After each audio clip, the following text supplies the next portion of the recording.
A continuación, neurología y algo más, junto al doctor Roberto Arellano.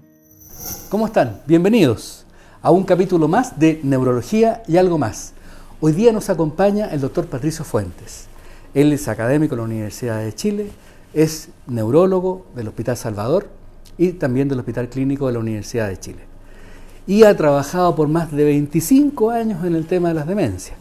Así que tenemos una gran persona, un experto en este tema, y vamos a hablar de cómo se diagnostican las demencias. Mire qué interesante, y con qué se pueden confundir.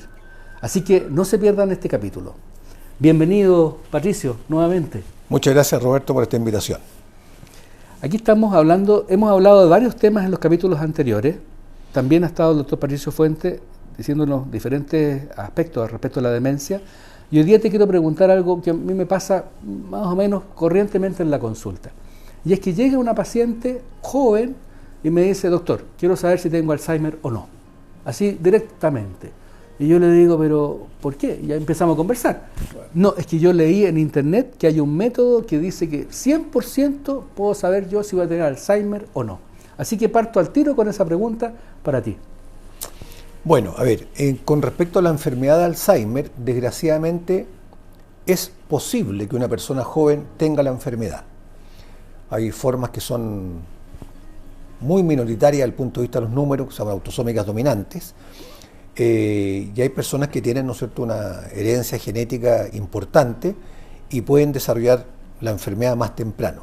Cuando es menor de 65 años se llama enfermedad de Alzheimer de inicio temprano. Ya. Y hay casos reportados muy precoces. Está publicado en algunas de las revistas que nosotros solemos leer, un caso actual de un ciudadano chino que está vivo actualmente, que fue completamente estudiado y se corroboró el diagnóstico molecular y clínico de enfermedad de Alzheimer y tiene solamente 19 años de edad. O sea, hay casos que son muy jóvenes, pero son realmente excepcionales. De acuerdo. Entonces, cuando una señorita está preocupada porque sus padres tuvieron Alzheimer, por ejemplo, y dice, quiero saber si yo tengo enfermedad de Alzheimer, bueno, nosotros aplicamos un método clínico que se aplica en todas las especialidades. Primero, interrogamos bien, preguntando por los antecedentes, por los fármacos que toma, por el tipo de manifestaciones, desde cuándo, cómo ha sido la evolución. Y en base a esos elementos tratamos de construir un diagnóstico que nosotros llamamos sindromático, que es como un diagnóstico general. Por ejemplo, un broncopulmonar podría decir tos, un infectólogo podría decir fiebre. Nosotros decimos trastorno cognitivo. Entonces, una vez que nosotros hemos construido un diagnóstico de un trastorno cognitivo eventual, nosotros le preguntamos si eso efectivamente ha afectado su autonomía, la manera de desenvolverse en la vida diaria. Si no, eso se llama un trastorno cognitivo menor o deterioro leve, que tiene sus propias evoluciones, sus propias causalidades. Y si sí, lo que sería raro para una persona que concurre sola y joven, pero supongamos que fuera así, eso se llamaría mayor.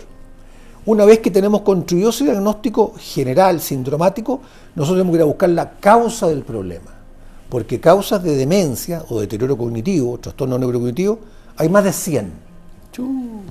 Hay causas degenerativas, que son las más corrientes que todo el mundo conoce, como la enfermedad de Alzheimer. Hay otras degenerativas muy frecuentes, como la enfermedad por cuerpos de Levy o la degeneración frontotemporal. Pero hay causas también, por ejemplo, vasculares. Todos los accidentes vasculares pueden producir un proceso de demencia. Hay causas infecciosas, por ejemplo, HIV, la lupus o sífilis, por ejemplo. Hay causas traumáticas. Las personas que han sufrido traumatismos de cráneo recurrentes pueden demenciarse. Hay causas metabólicas. Es decir, prácticamente están todos los mecanismos de enfermedades que pueden agredir al cerebro representados en la expresión clínica de demencias. Y para ese proceso de determinar la causa específica, uno somete al paciente a una serie de estudios, que son exámenes de laboratorio generales, fotos del cerebro y evaluaciones un poquito más complejas que pueden significar, por ejemplo, evaluaciones neuropsicológicas, estudios líquidos cefalorraquídeos, estudios en sangre e incluso estudios genéticos. Eso es lo que las personas creen que es muy fácil, digamos, que con un pinchacito va a tener el diagnóstico de demencia. Pero actualmente, en la actualidad, ¿hay algún método diagnóstico que sea 100% efectivo para determinar si un paciente tiene demencia o no? No, no existe ningún método diagnóstico como un examen alternativo que permita decir que una persona tiene demencia. No, el diagnóstico de demencia es un diagnóstico clínico que se construye en base al relato que da el paciente, ¿no es cierto?, la información que uno obtenga y al juicio clínico que el médico elabore. Cuestión distinta es que sí hay métodos hoy día bastante sensibles para diagnosticar alguna de las causas de demencia. De acuerdo. O sea, si una persona no tiene ningún antecedente importante en su familia, y a propósito de múltiples accidentes vasculares, derrames como llaman las personas, se ha ido deteriorando progresivamente y uno comprueba en una foto del cerebro, en un escáner cerebral, en una resonancia magnética, que hay muchas lesiones en ambos hemisferios, lo más probable es que uno pueda atribuir a una causa vascular esa demencia. Entonces, la causa, el origen, se puede de alguna forma determinar con exámenes complementarios, pero el diagnóstico de demencia en sí es particularmente clínico. ¿Qué otras enfermedades pueden simular una demencia? Y que el paciente francamente caiga en eso, o sea, Claro. y que sea reversible, digamos. Claro. Por Bueno, el ejemplo. diagnóstico diferencial más importante es la depresión. La depresión, dentro de sus criterios clínicos de diagnóstico, tiene dificultades en la concentración, dificultades con la memoria, por esta especie como de inhibición, ¿no es cierto?, que tienen los pacientes depresivos importantes, de tal modo que el depresivo muchas veces consulta por una queja cognitiva, no porque esté triste o melancólico, sino porque está perdiendo la memoria. Y uno hace todo, ¿no es cierto?, el análisis de la información y puede llegar a esa conclusión porque además los estudios complementarios son todos negativos. Es raro que una persona sin antecedentes previos de la esfera psicoemocional o psiquiátrica debute con una depresión tardía, pero puede ser. Pero habitualmente el depresivo que consulta por una queja de memoria es una persona que tiene una larga historia personal de consultas previas con psicólogos, con psiquiatras, con uso de fármacos. Claro. Es un diagnóstico diferencial muy importante. Y hay otras causas que pueden producir un deterioro cognitivo significativo y que pueden ser incluso, ¿no es cierto?, reversibles, en que hay algunos déficits específicos. Por ejemplo, hay alteraciones hormonales, como por ejemplo la alteración del hipotiroidismo, pero para que un hipotiroidismo produzca una demencia probablemente tal, tiene que ser un hipotiroidismo muy avanzado, ¿no es cierto?, muy marcado, lo que nosotros llamamos un mixedema hipotiroideo. Y también déficit de algunas vitaminas, que si no se corrigen pueden conducir a un deterioro mucho más estable. Hay vitamina B12, por ejemplo, también déficit de ácido fólico. Hay algunas sustancias tóxicas que pueden producir deterioro cognitivo, que podrían revertir y que pueden confundir, pero todas esas entidades, que no son las causas primarias habitualmente que uno ve de demencia, uno las tiene consideradas dentro del repertorio que hay que investigar. Por eso que los estudios se hacen pormenorizadamente para abarcar el máximo de opciones, porque a veces hay opciones de demenciación, de pérdida de capacidad cognitiva, que pueden ser muy raras. Hay enfermedades muy inusuales, muy infrecuentes, que pueden producir también una demencia. Chuta. De los métodos diagnósticos que tú conoces, ¿cuáles dirías tú que son los más útiles en forma global para hacer el diagnóstico de demencia? Claro. Yo creo que, sin lugar a dudas, para caracterizar el perfil de deterioro y para otorgar un score, una magnitud del problema, la evaluación neuropsicológica es insustituible.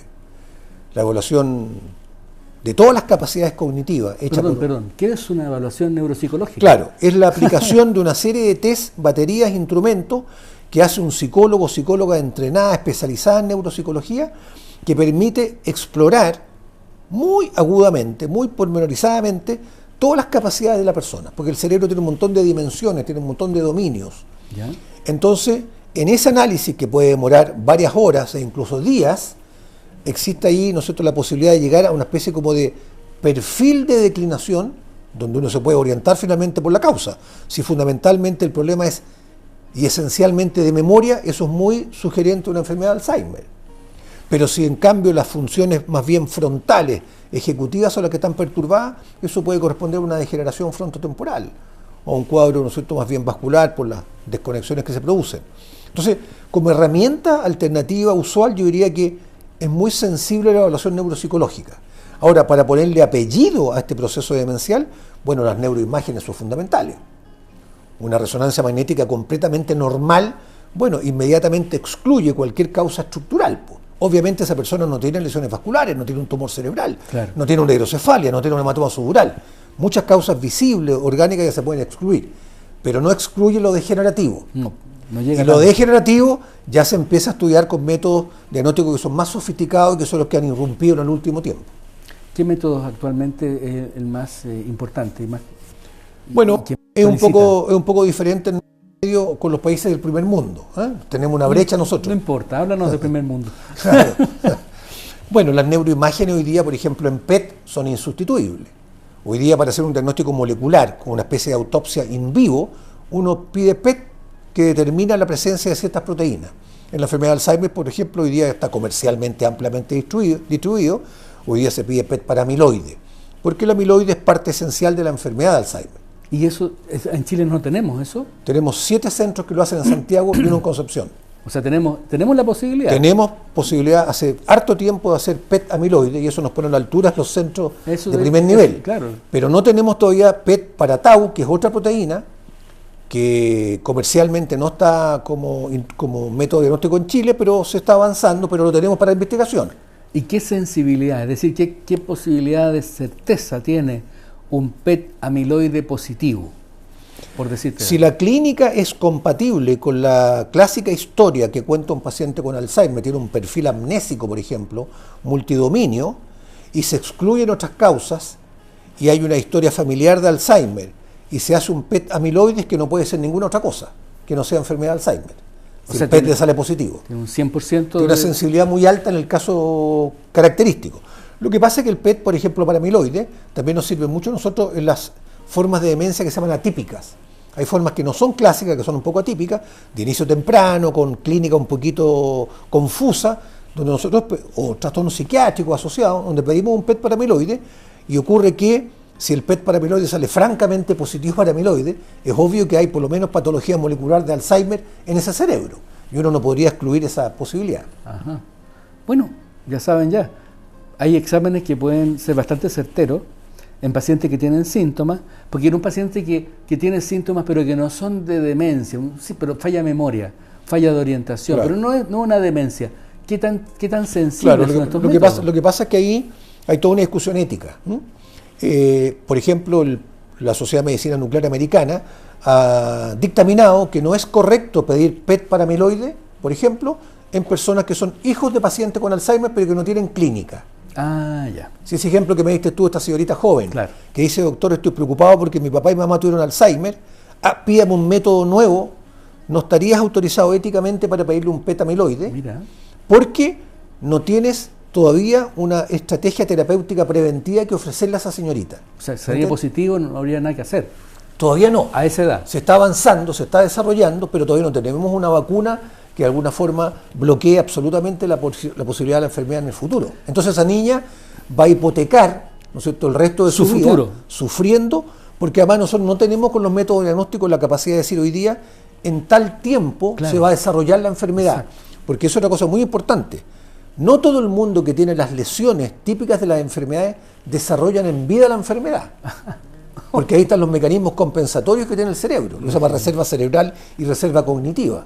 Entonces uno puede tener mucha patología de demencia, por ejemplo, por cuerpos de Levy, pero si ese cerebro de alguna forma se protegió, la clínica nunca va a aparecer. Igual pasa con el Alzheimer. Es un tema súper interesante y justamente tú tocaste un poquito el punto del tratamiento, pasaste por ahí, que va a ser el tema que vamos a ver en el próximo capítulo de Neurología y algo más. Muchas gracias. Muchas gracias por haber visto este capítulo de Neurología y algo más. Recuerden que este segmento está auspiciado por Respilife, una empresa que tiene numerosos socios en el exterior y están dedicados al diagnóstico y tratamiento de enfermedades cardiopulmonares. Respilife está siempre con nosotros. Doctor en Casa presentó Neurología y algo más.